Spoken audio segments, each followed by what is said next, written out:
What's up, all my Wisco investors? This is Corey Raymond, your host of the Wisconsin Investor Podcast.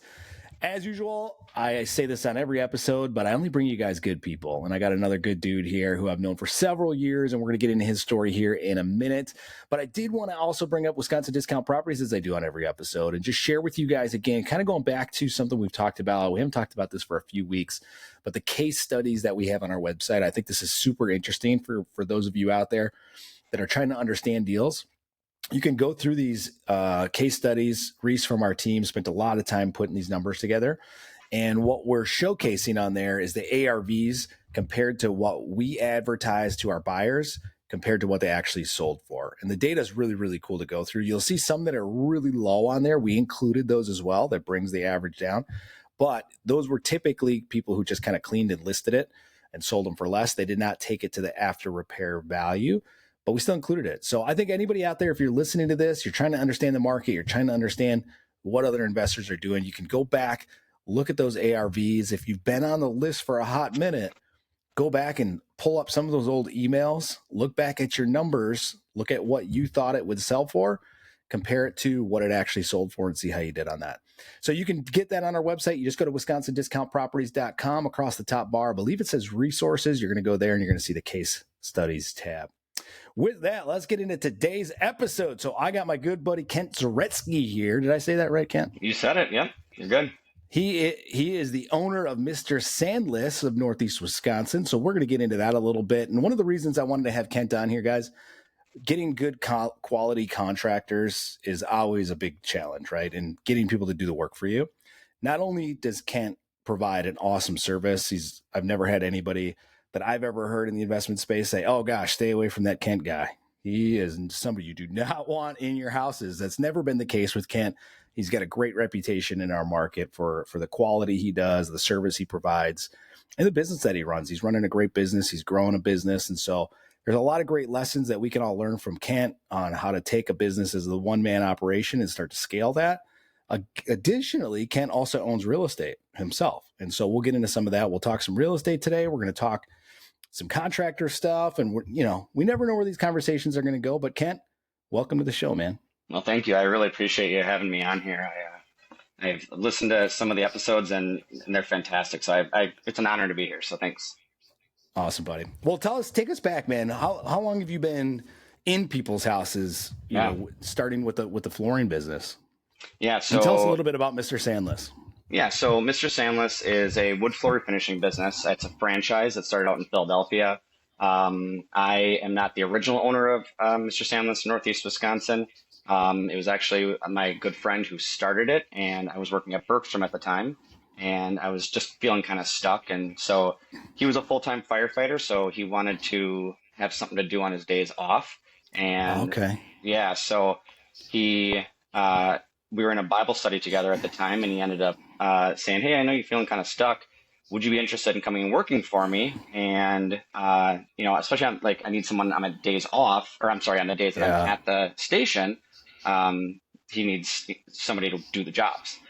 So we had just had our first baby, and we took the leap of faith. He said he had 3 months of income available and in savings available for me. So as long as we got jobs on the books to, start filling up the schedule after 3 months, we were good to go. But that was quite a leap, having a newborn, which was pretty wild. So, but jumped in and then got to learn the business a little bit, got to learn how to do the floor refinishing.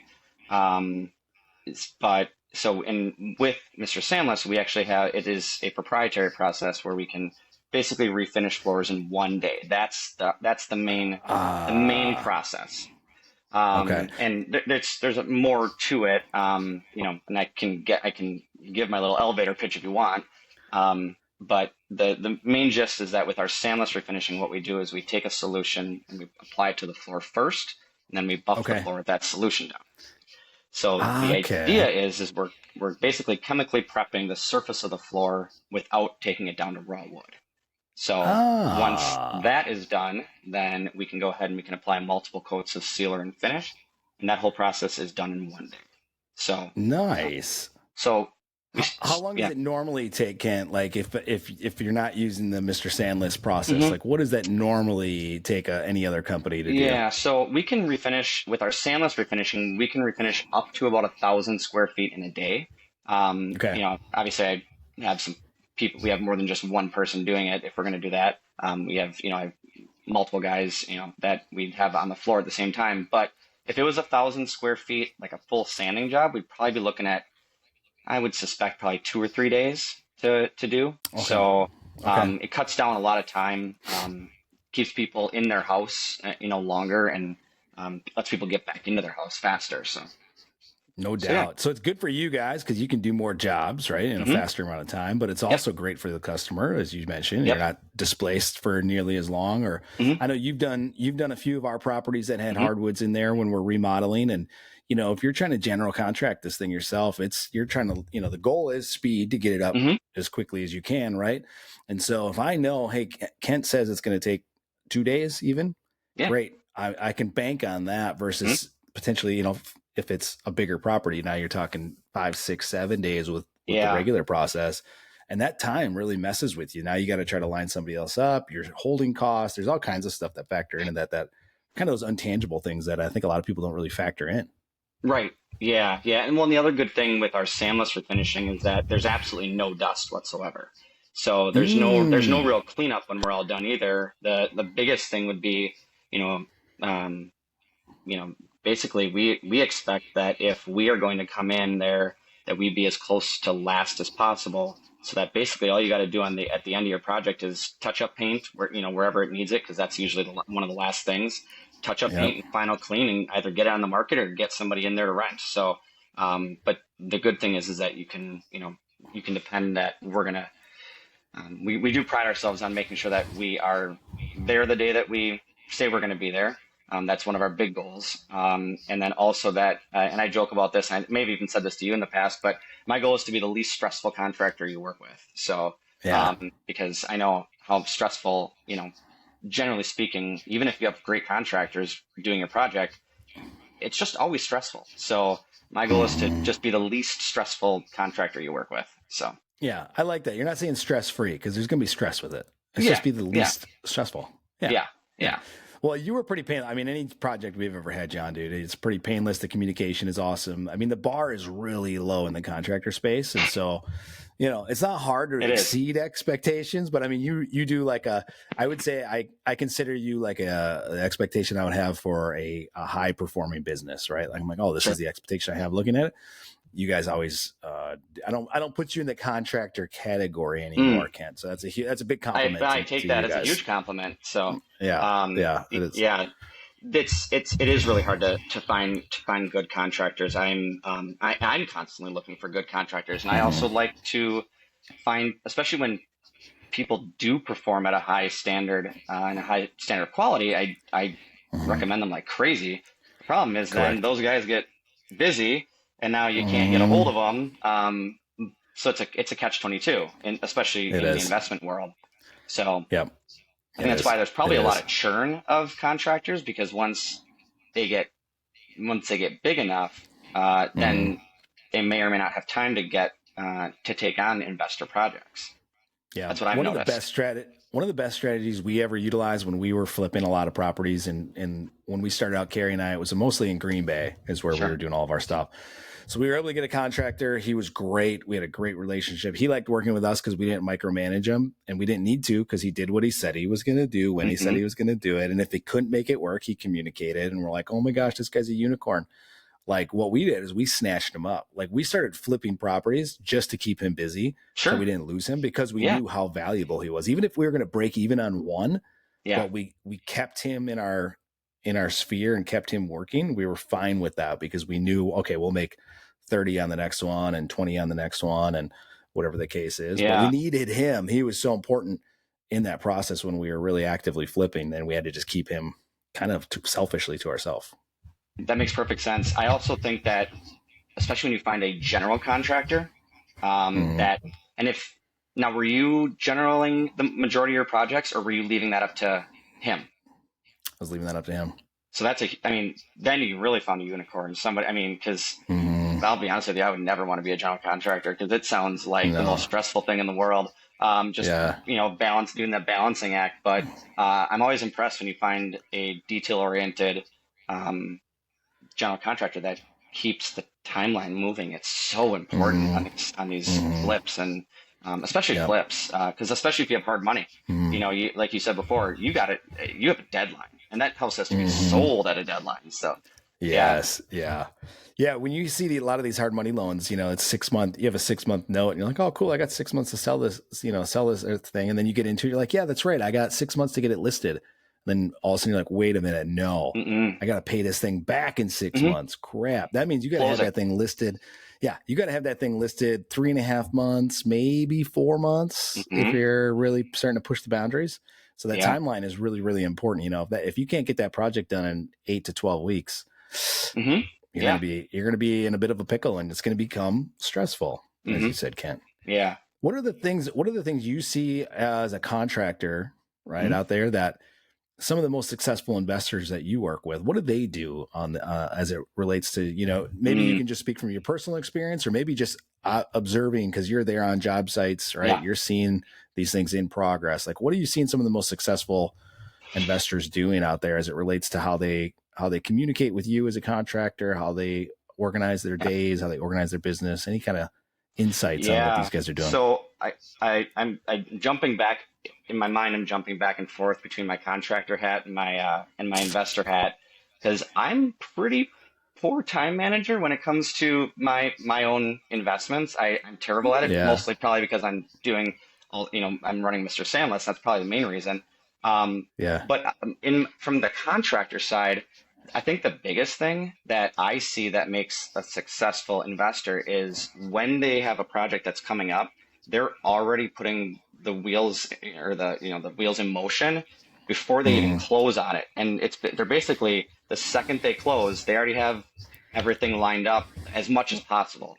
Everything lined Yep. up, but they've also communicated with their contractors, whether it's plumbing or HVAC or it's, Mm-hmm. electrician or flooring or painting, and they already have a general timeline. And the more specific that timeline is, the better that project's going to run. Mm-hmm. And obviously there's contingencies and there's leeway For time sure. in there because who knows, especially when you open up. But I mean, even right Mm-hmm. away, they already have the cleanout crew.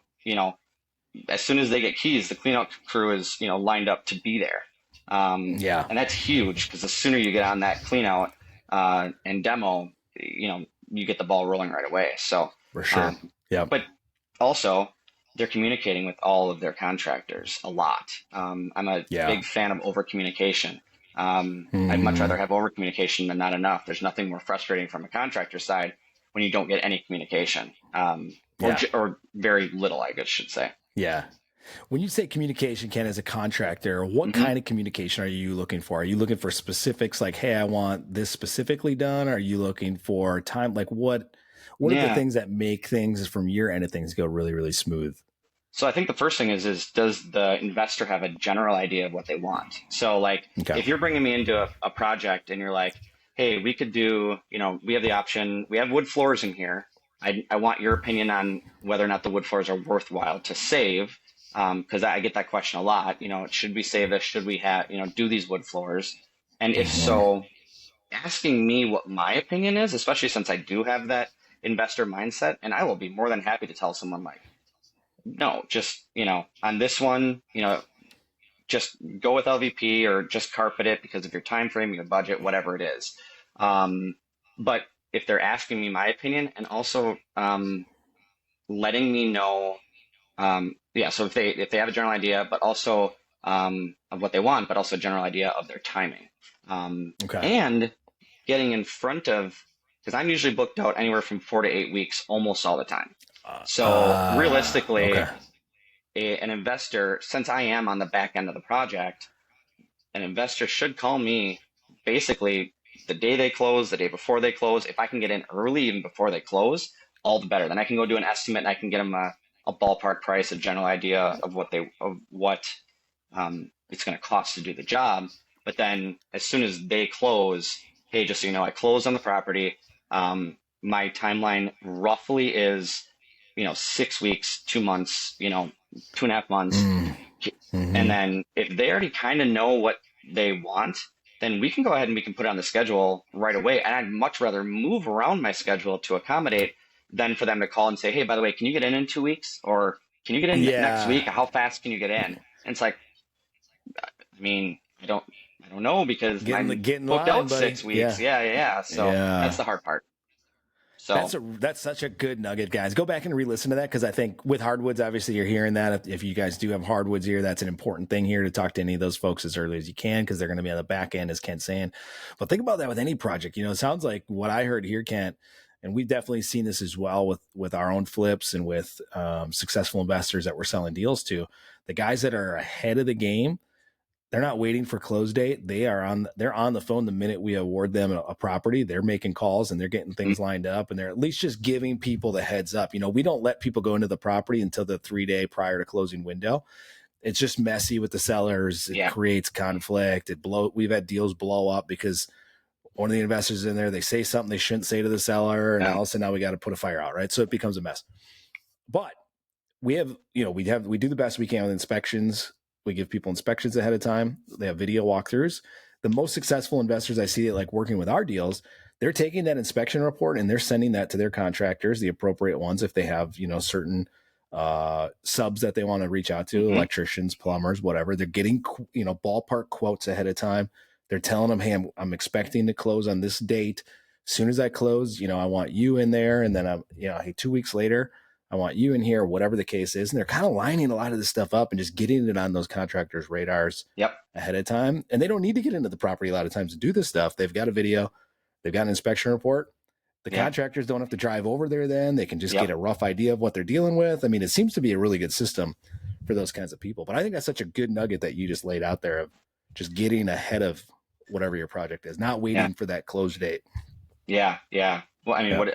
I always mess up the old adage, but like, those who fail to plan to fail, Mm-hmm. I think that's Yeah. how I think you nailed approximately it. how it I goes, think you nailed it. Yeah. So, I think I you mean, got if that one. you're ready to, if you're ready to plan this thing out, it's going to make everything easier. Yeah. So, That's so and good. one more Are you? point. Oh, Sorry, yeah. one more Yeah. point. The only other thing that I would say is treat your contractors with respect. Mm, We so hustle our good. butts off. I mean, especially the good ones that I love working for investors. You guys make, Mm, and this is a symbiotic relationship, right? Like if I make it yep. easy on you, you're probably gonna make it easy on me. But Mm, we're busting our butts, and we're out mm, there, trying to make a living for our family and doing hard work. I mean, that mm, wood floor refinishing specifically is hard, but any of the trades specifically, we are we are really trying to do good work. Most people are trying to do good work, mm, but like just I will treat you with respect. I would just expect the same thing to be treated with respect. I'm not just a mm. lowly contractor, right? So, Yeah. Yeah. but Is that a common thing, Kent? Like, are you getting that sentiment on a regular basis from people where I they're I think maybe I think talking specific. down a little bit? Yeah, I think in early days it was a little bit that way. I mean, granted, I've been doing this for almost 15 years now, so yeah, Dang, time dude. time flies when you're having fun. Wow. Wow. But I think that I'm established enough, especially in this community, that I think that there's a lot more respect for me now than there was in the beginning because I think I've proven myself.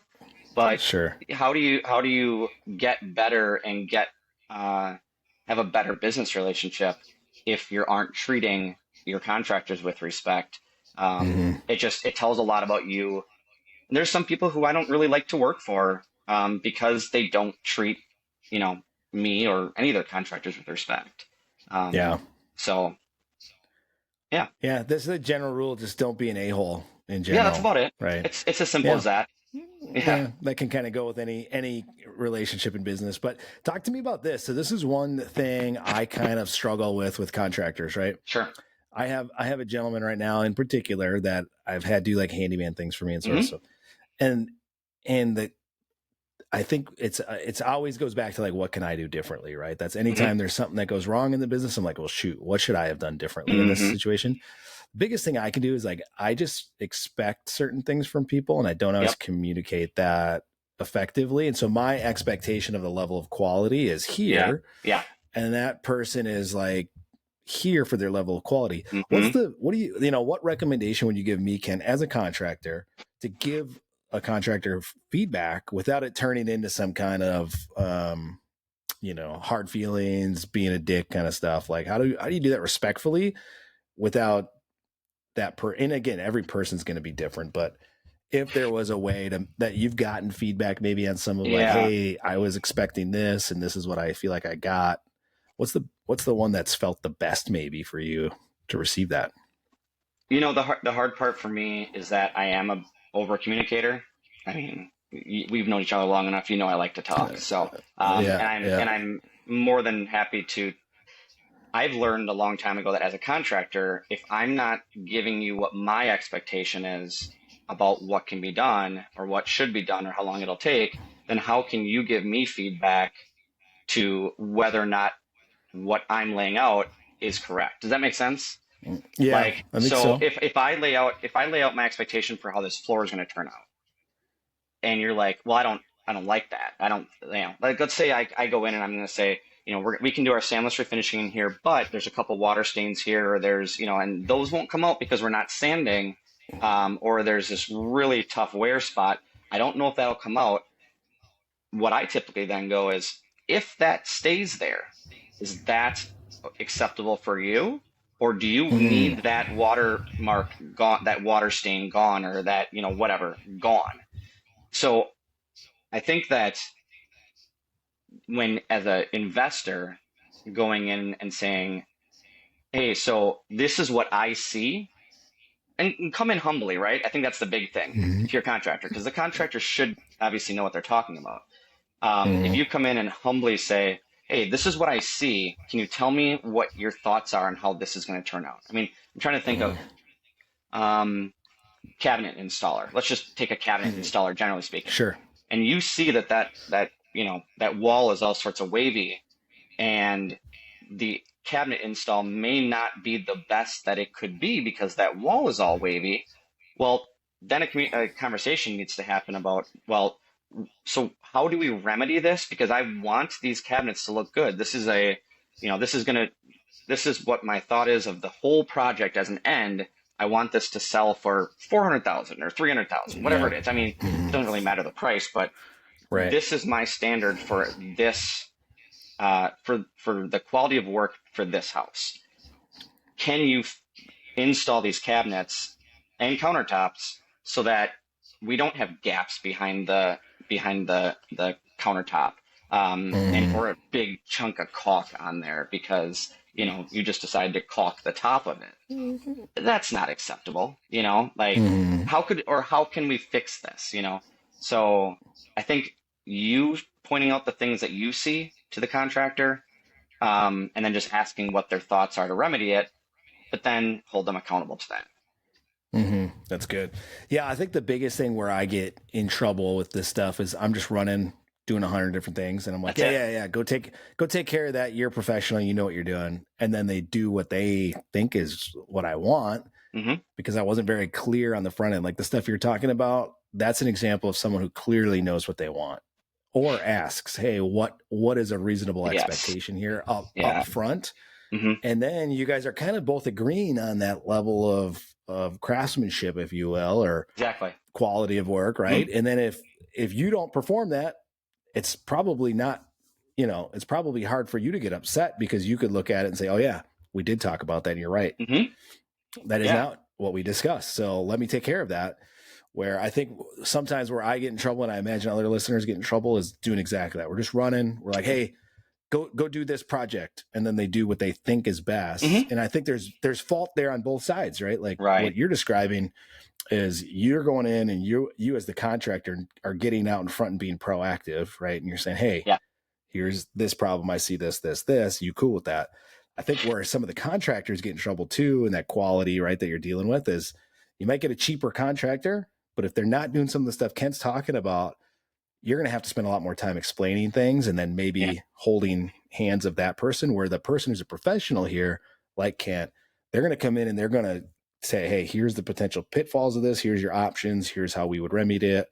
what do you want me to do and how do you Yeah. want it done? Right. It's Yeah. funny because you're coming at this, what you just said before was when something does go awry, you're like, okay, well, what could I have done differently?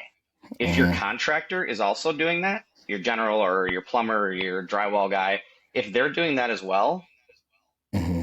you both can learn what the next project should look like Mm-hmm. faster because you guys are both Yeah. actually doing, well, what did I do? How can I make it better? Mm-hmm. But if anyone is going, well, I didn't know that. It's not my fault. You told me this.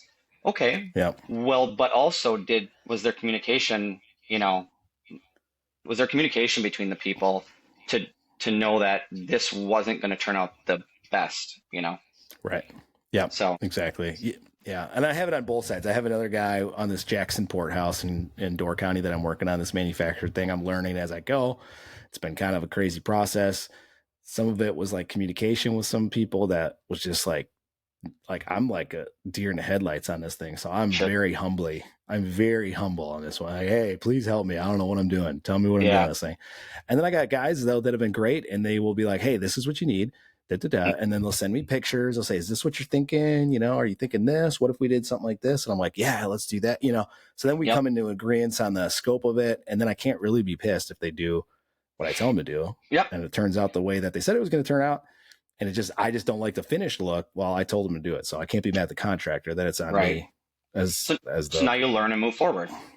Yep. You Well, know? next one. Hey, don't do that. Yep. Yep. Exactly. Yep. Yep. Let's transition over to the real estate biz, Kent. So Sure. you got your first purchase in 2019, was it? Yep. 2019. 2019. Yeah. Great. Talk about that first purchase because you're Hmm. a solopreneur for a long time. Now you're scaling Yep. the business, but solopreneur for a long time. What made you transition into starting to acquire real estate? So probably about a year and a half after Mr. Sandless opened, I got invited to a RIA. I'm going to go way back. So like Okay. 2011, and I got invited to a RIA as a contractor because one of the guys was like, "Hey, you should show up because you would probably it'd be really useful for you to work with these, people who are flipping houses and have rentals and all that kind of Mm-hmm. stuff."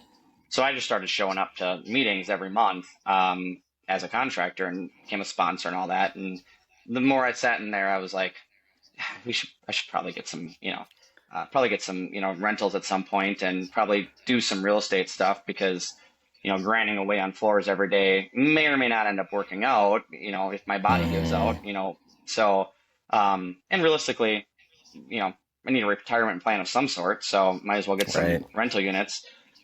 So, my ex-wife and I hemmed and hawed on it for a while, and we were both obviously scared to jump into that, and also didn't have any extra money, and I didn't necessarily understand hard money at the time, and so Sure.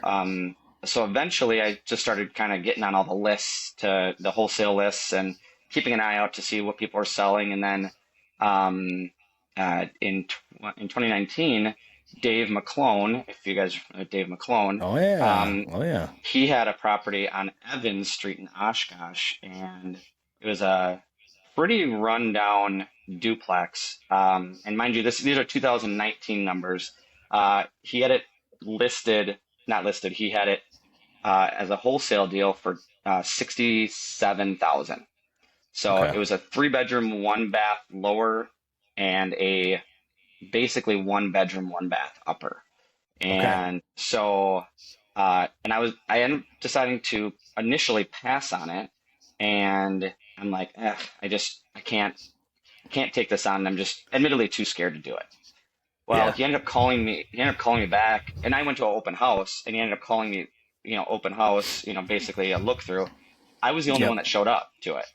So, which was wild. I couldn't believe it. So he ended up calling me back Yeah. and he goes, I got like 6 or 7 projects I'm in the middle of right now. I can't take on another one. He goes, what if I dropped $4,000, dropped it down to 63,000? And I was thinking about it, I'm like, oh, $4,000 will actually bring me a pretty far way in the rehab.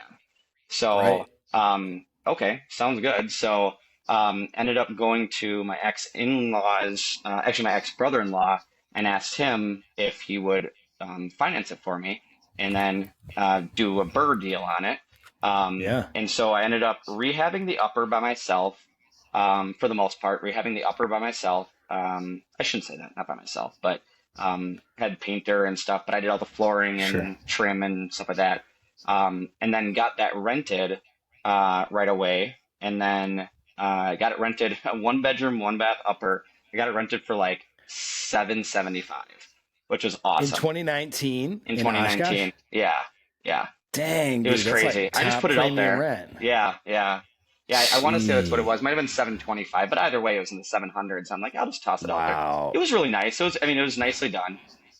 Yeah. But it's still an upper, 1 bedroom Yeah. upper. Yeah. So got that rented, and then so that helped me pay for basically the loan that I had for him, Hmm. or from him. So he paid for the down payment, and then he also financed the rehab, which was Okay, so great. he was in second, basically in second position on this Yep. thing. You had what? You have a bank in the first Yeah, position or a yeah. hard money? Yep, Okay, bank. So, cool. yeah, so ended up then rehabbing the lower while the person was in the upper, and that worked out really Hmm. well because I already had income coming in. Yep. And all in, I ended up to be 90, I think it was 99,000 all in after the rehab and everything. And I ended up having it appraised for 135. And Ooh, then I think I got 1150 for the lower. So, dang, yeah, dude. it was good. And then I ended up being able to pull $5,000 out on the refi, which was nice. Jeez, So, and that was after paying him all of his money back, which was that's great. awesome, dude. So yeah, That's it was awesome. it was good. And so that cash flowed nicely. It Yeah. does. And then the next year we ended up finding a property, side by side duplex, 2 story Okay. side by side duplex in Oshkosh. And we only saw that one of them was on the market, and went and looked at it, and it was like 159,000.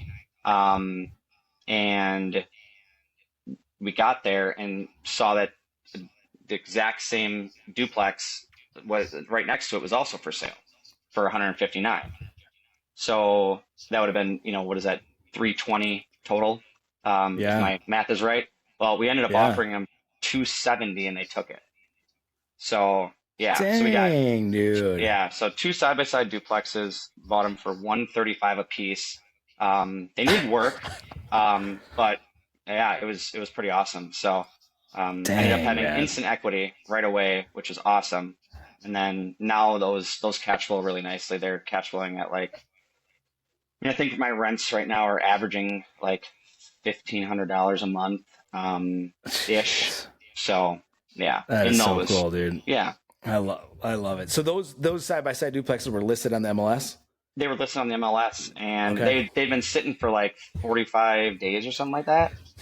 Wasn't Yep. It's not the nicest place, not the nicest neighborhood in Oshkosh, so Hmm. that's why they sat. But Yeah. um, Yeah. but it worked. I Well, mean, I've had good luck with them. So I was just gonna say, I think that's an important lesson for people out there when listening to this. Like even with our deals on the wholesale list, I always tell people just put an offer. If you like yeah, the property or it fits yeah, future growth plans or whatever you're planning to do, you already ran the numbers, even if it's yeah, low. Like I don't really get offended. Like now, if you come in and you offer ridiculously low, like every week, yeah. we're gonna have a conversation and figure out like how you running. It's more from a That's coaching perspective. We're gonna coach you and say, hey, how are you running your numbers, bro? Like let's mm-hmm. figure this out because you ain't gonna get any deals at these numbers. Okay, Yeah, so let's figure out how to make you more competitive, right? Not that I'm right. mad. I'm just gonna be like more of a coaching Yeah, yeah, conversation with yeah. you. But on the MLS, and same thing. Like if you're if you have a realtor and you're consistently like way low and never Mm-hmm, getting deals, like they're gonna eventually lose patience with you, even the mm-hmm, most patient agents mm-hmm. out there.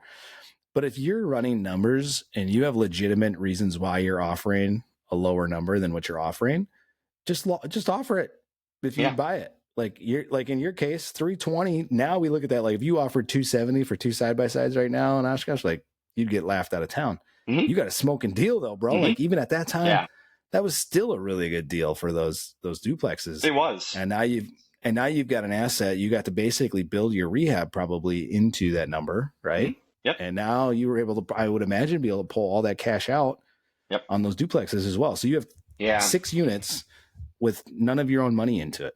right. Yeah. Yeah, I mean, no brainer, right? Jeez. So yeah, it's good. Yeah, and now the first one just appraised for um 189, and the other two were 224 and 240. Wow. So yeah, so they've Dang, dude. gone up in price and yeah, gained equity, and and now then it's a matter of just keeping good renters in there and That's being why a love decent real estate. landlord, right? Yeah. That's why I love real estate, dude. I mean, Yeah. this is the only investment I know of where you can have none of your own money into it and it can Hmm. still kick off a dividend every month to you, basically in the form of cash flow.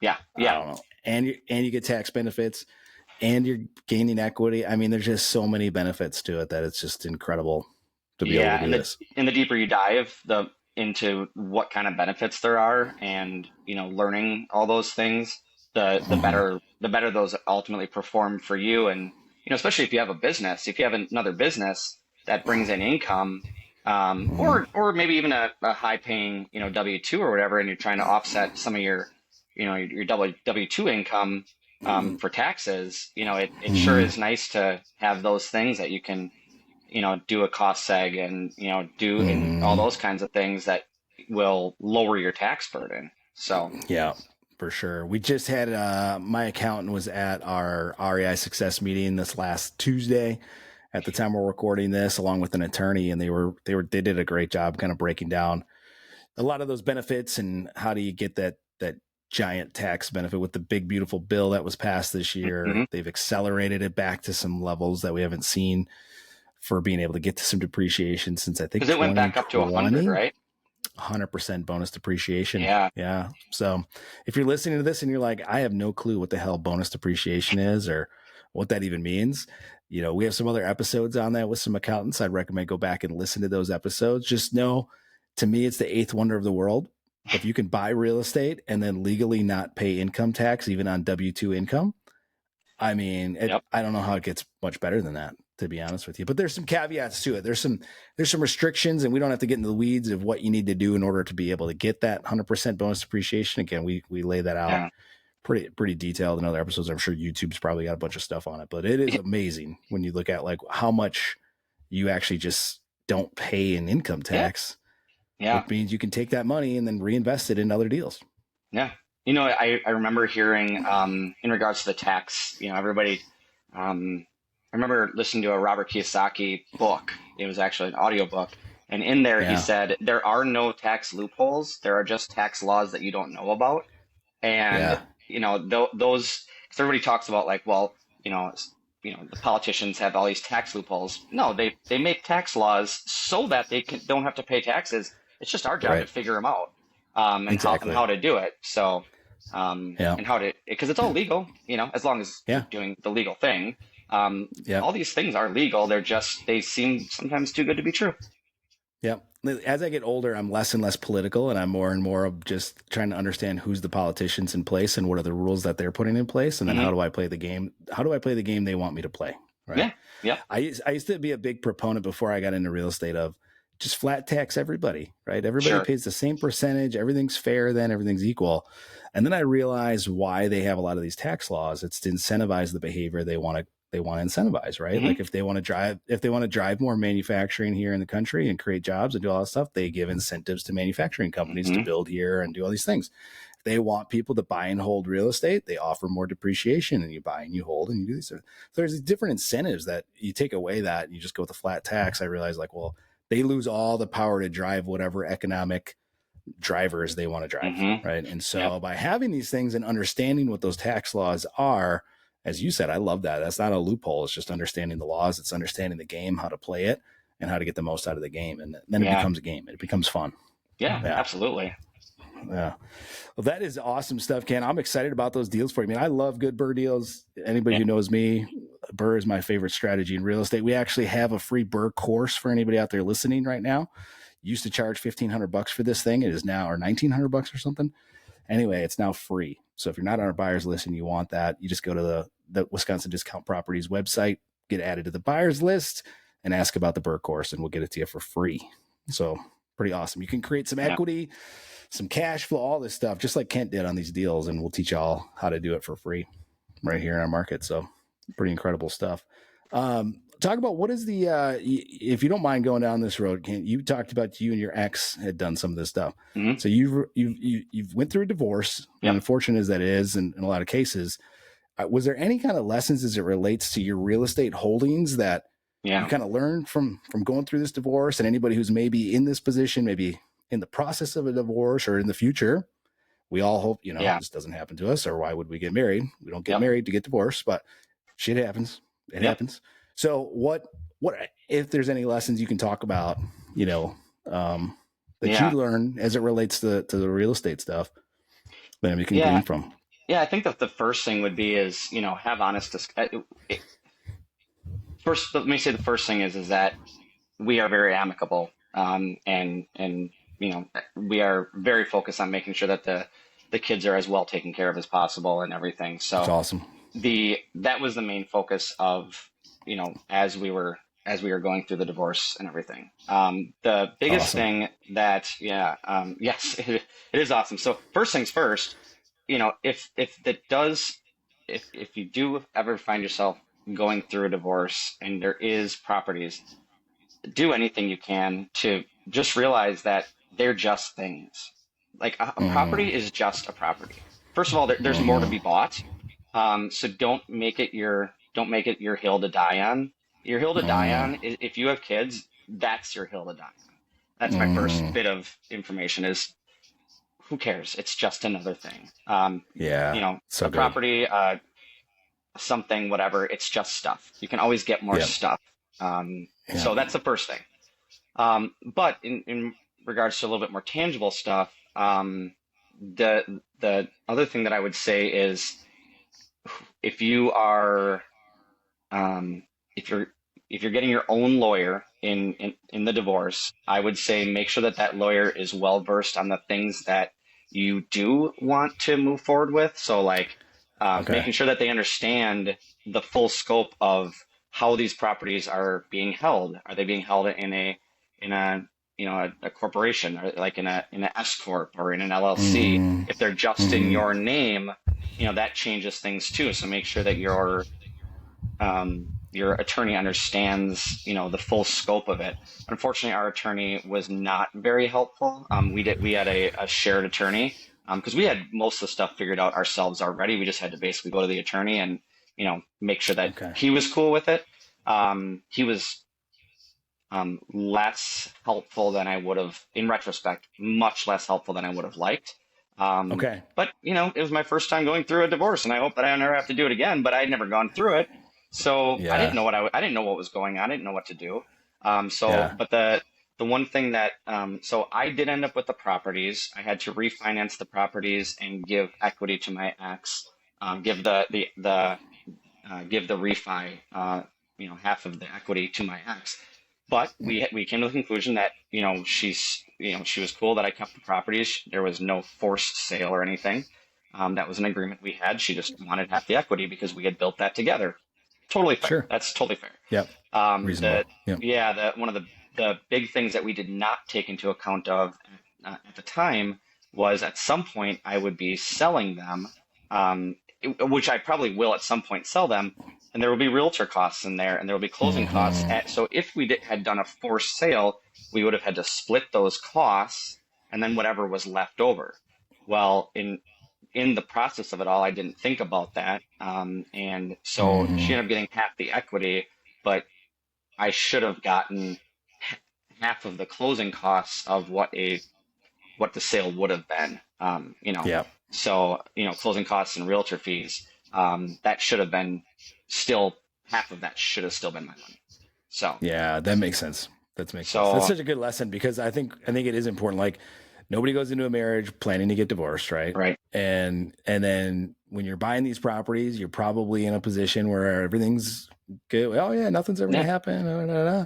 And then when you are going through it, you're not thinking about some of these things, right? So anybody out there listening to this, again, I don't think we're having this conversation because we want you to go get a divorce tomorrow or something, but it happens. It's life, and it's things to think about, and hopefully this is a little nugget you'll carry with you if that ever does, become your situation. And Kent sharing this will maybe ring back true of, oh yeah, I heard that once, and I got to remember those closing costs and realtor fees, right? I mean, and Yeah. I mean, realistically, I mean, if you're, let's say you have a portfolio of 5, 6, 7, 8, 10 properties, I mean, if you had to force, if there was a forced sale in the divorce, and let's just say they're, even if they're all worth 200,000, I mean, you got what, what, $2 million worth of properties that you're selling. I mean, percentages of $2 million adds up real fast. So, Yeah, it's not for just a sure. small thing. So, Yeah. Yeah. If you're paying full retail for your commissions, which again, for those of you out there that listen to the show,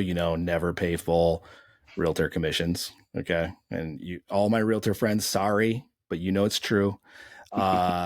Anyway, if you are though, and you figure probably roughly 1.5% to 2% for closing costs, that's like just factor 8% roughly of $2 million. That's yeah, a big chunk of cash, man. yeah, That's a yeah. big chunk of cash. And so, So 4%, if we were splitting those costs, it'd be 4% back to me.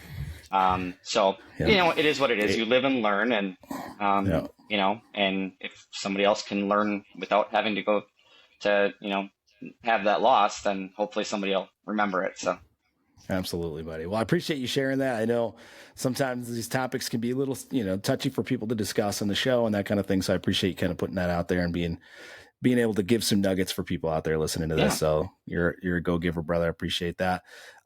As we start to wrap here, Kent, we're going to ask you our final question we ask every guest. But before we do that, any final kind of thoughts, words on either the real estate thing, contractor thing we discussed, anything we didn't get to yet that you want to share with the audience?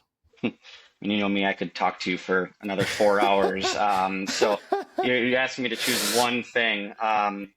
You know, I would, I don't know if I have anything specific. I guess the biggest bit of information I would say is, if you're thinking about getting into real estate, Mm, just start start the process. And that's as easy as just start running numbers. Find somebody that has an idea of what they're doing and run some numbers. Run what, I mean, I probably ran 150, I ran numbers on about 150 houses before I ended up buying one. right. Because I wanted to understand the scope of what things would actually cost. I actually Yeah. called other contractor friends of mine and said, hey, how much would it cost to paint a 3 bedroom house, or a 3 bedroom house that, is about 1,100 square feet, generally speaking? Can you give me a range? Yes. And So good. yeah, just ask them the general ideas. And it's always going to be a little bit off, but if you can start putting together your numbers before you actually buy it, when you do buy one, your numbers are probably going to be pretty spot on. And Hmm. just get in the game. Yes. There's a lot of people, Corey, in your community, and there's other RIAs in the area, and there's so Hmm. many good people that are very willing to help. Hmm. Because this is not it can be cutthroat if you decide to make it cutthroat, but I'll tell you what, Hmm. most people don't like to work with cutthroat people, so we usually are just cheering each other on to get in the game. Um, Yeah. and so just ask for help. Yeah. Yeah. So I love that. There's a couple key points to what Kent just said, guys. Number one, the calling around thing and asking people to give you just a general rough ball idea. Genius, right? And that, to me, when I got started, Ken, I had no handy experience. I know nothing about fixing anything. Any project that I've tried to do since we've bought real estate has just cost me more money than it was saving me, yep, because I had to get somebody to come fix my mess ups. So getting into it, that was my biggest fear, was like, oh my gosh, what if the rehab is actually 3 times what I thought it was going to be, right? yeah, How do I even figure out, like, where do I even start to figure out what rehab costs are going to be? And what Kent talked about was calling some friends of his in the space and just getting some rough ball ideas. Once I figured that out with that first contractor I talked about, Ken, that's what I did when we had a project for him. I said, hey, roughly to put LVP flooring in a place, what should I budget, like, square foot? Back then he's like, I don't know, $1.50, $2 for the material, maybe $1.50, $2 to install. It's like, perfect. That's all I needed. Thank you. yep, Now I yep, can go on, and when I'm budgeting floors, I know, okay, boom, that's it. How much square feet? yeah, Easy peasy, right? Windows. How much would it cost to replace some windows? Roughly budget this for windows, and wrapping is this. And I was like, okay, boom, got that, like, locked in here. yep, And once I got like the bigger, basic kind of repetitive things you're going to see consistently showing up on a lot of these deals, it just became like every house I could then just walk through and be like, it's about 30 grand in here. right, I could do it just from walking through a house yep, or watching a video. Like, that's probably about 30 G's. whatever it was going to be. Yeah. That actually used to be our joke, Carrie, and we'd always joke like, she'd be like, how much do you think the rehab's going to be? I'm like, probably about 30. And then our contractor, we'd have him go through like, hey, give us a rough ball quote. He's like, doing this. I think it's going to be about 30 grand. Like every time. That was the old joke. But yeah. I mean, but in all honesty, when you walk through enough properties and you see enough repairs and you've ran numbers enough times, I mean, give or take 10%, but you do it often enough, you're gonna start getting it. But also have some contingency too. So yeah, and I think there's a that for those of you brand new, if you don't know like the things that you can't see or that don't, even inspectors, like they miss stuff. They're not ripping walls apart and doing things. So if your scope of work is going to be starting to rip walls down and do different things, you're going to find some other stuff probably, right? You ever watch those HGTV shows and they're like $5,000? Oh my God. That's the reality of it. So just, budget for that if your scope of work is going to be more than just, some light things that are pretty easy to see. But ultimately, once I learned, Kent, what are the things that could blow my budget up? There's only a few of them, right? It's like a foundation thing that could cost a lot. If you're out in the country, a new well or septic, those are two things that can be really expensive. Roof even isn't that, like, it's not even that big. I mean, it is, but usually you're going to be able to tell if you need a new roof or not pretty easily. Outside of that, there's not a lot else that's huge that's going to blow it up. Yeah, I would say the only other thing that I've seen sometimes is when you do pull a permit and the inspector decides to walk through and sees something that maybe he has a little, bee in his bonnet about something, and and so that sometimes can happen. You don't see it too often, but it can. So yeah. And the only other thing I would say too is if you don't have a friend, like Kent's talking about, he had some friends in the space, and you're just calling a random contractor, don't just take that one contractor's price and then that is the holy grail. These things vary vastly depending on who you're talking to. And again, quality is going to be a factor, but also the price is a big factor. I got a quote from a guy recently on a paver, like putting some pavers in for a hot tub. The price difference on that was just astronomical from some people, and other people you're like, well, that seems too cheap. So it varies a lot. So just if like quality people, like Ken's talking about, you got some friends, those are your best people because they're going to shoot you straight, but even they might be high price, who knows, right? So shop those things around a little bit and kind of get a feel for what's the average, or kind of if you keep seeing a consistent price from people, probably a pretty good idea that you can use that as a good barometer to use. But Kent, our last question we ask every guest, and part of the reason we started doing this is we want people from outside of Wisconsin to know about Wisconsin, because we think it's pretty cool here. We're kind of off the grid. Not a lot of people think of Wisconsin. Even they hear Green Bay Packers and they're like, oh, cool, Green Bay. What state is that? They don't even know it's Wisconsin. Right.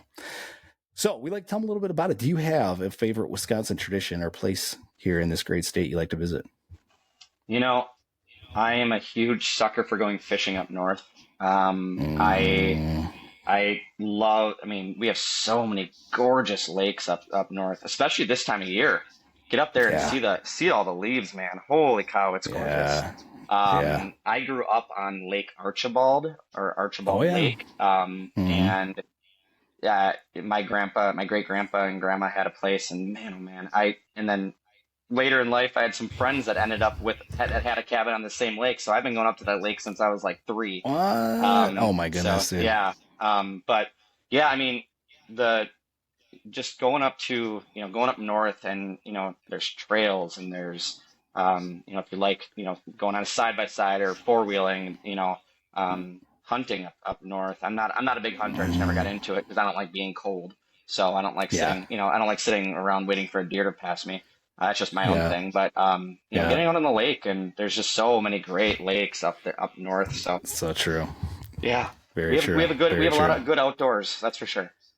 We do. I up north, Wisconsin is like my heaven on earth, man. We travel a lot, and I always still go back to like, where do I feel the most peace? It's usually like on a quiet lake somewhere in northern Wisconsin.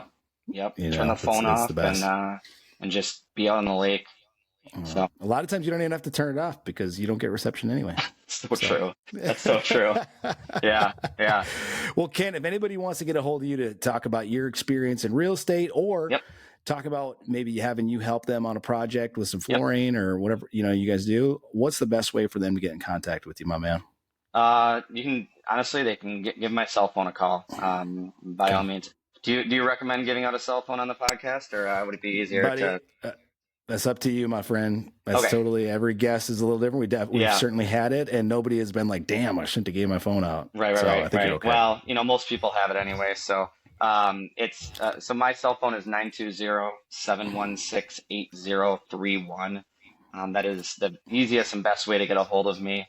So if you have any questions about real estate or wood floors that need to be refinished or LVP or LVT that needs to be installed or really anything with wood floors and LVP, we take care of it. So. Awesome, buddy. Do you guys have a website? Are you on the World Wide Web? Yeah, so it's mrsandless.com, mrsandless.com. And then Facebook page as well. Just look up Northeast Wisconsin Mr. Sandless or Northeast WI Mr. Sandless. So Perfect. Awesome, man. Well, appreciate you being on, Kent, and taking time to drop some nuggets for the audience. I know this is going to be another popular one here. After having this conversation, I know people are going to share this thing and they're going to get some value out of it. So that said, if you guys did get some value, please share the episode. If you aren't subscribed to us yet on YouTube and you're checking out the video here, please hit the old subscribe button. I know this is kind of cliche. Everybody says this on their shows, but the reason we say it is because it helps us a lot. And it really means a lot to us when you guys rate, review, and subscribe to the show. So appreciate you guys doing that. As Kent said, if you guys need some help with flooring, hit up Kent. If you are out there listening to this and you're not ready to start getting deals sent to you yet, you're just kind of dipping your toe in real estate, you're sucking up these episodes, kind of like, man, should I dive into this thing? You can also just go to our website and fill out the contact us form. And we'll just reach out to you, have a conversation, figure out your goals. What are you trying to accomplish? Feel out if real estate's for you. And if that's true, we'll help guide you in the right direction and get you some coaching. So until we see you guys on the next episode, appreciate you tuning in. Looking forward to what we got coming up next.